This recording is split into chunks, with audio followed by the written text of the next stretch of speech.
பழம்பெரும் நடிகைக்கு நேர்ந்த ஒரு மிகப்பெரிய சோகம்.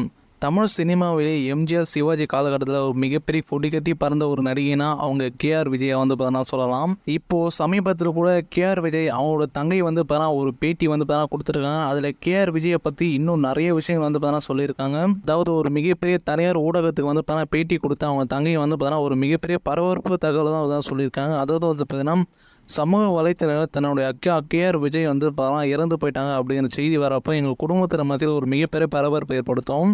அது எப்படி ஒரு நல்லா இருக்கவங்க வந்து மரணம் அடைஞ்சினாங்க அப்படிங்கிற செய்தியை வந்து பரப்புறாங்க அப்படிங்கிற மாதிரி எதுனா ஒரு வன்மத்தோரம் வந்து அந்த ஒரு செய்தியை வந்து பேசியிருக்காங்க அந்த ஒரு ஊடகத்தில்.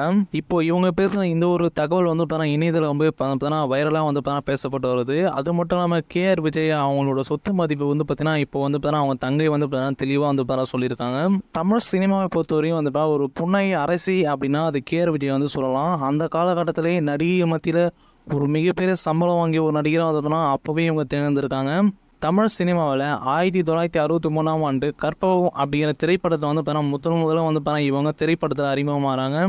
அந்த ஒரு முதல் படத்திலே வந்து இவங்களுக்கு மிகப்பெரிய ஈட்டு வந்து கிடச்சிது என்று சொல்லலாம். அதனை அடுத்து வந்து சிவாஜி, எம்ஜிஆர், டெமினி கணேசன் போன்ற பல நடிகர்கள் நடிக்கும் வாய்ப்பானது இவங்களுக்கு கிடச்சிது.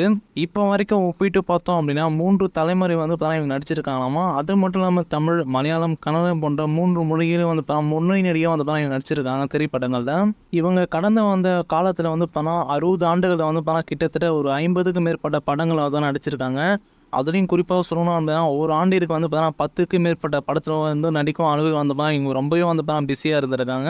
அதன்படியே வந்துட்டு அந்த ஒரு காலகட்டத்தில் 1 கோடி சம்பளம் வாங்க ஒரு நடிகையாக வந்து அப்போவே முதல் தேர்ந்தவங்க வந்து கேஆர் விஜயா வந்து இருந்துட்டு வந்தாங்க. அதன் பின்பு தான் 1966ஆம் ஆண்டு வந்து இவங்க வந்து திருமண வாழ்க்கையை வந்து பண்ணியிருக்காங்க.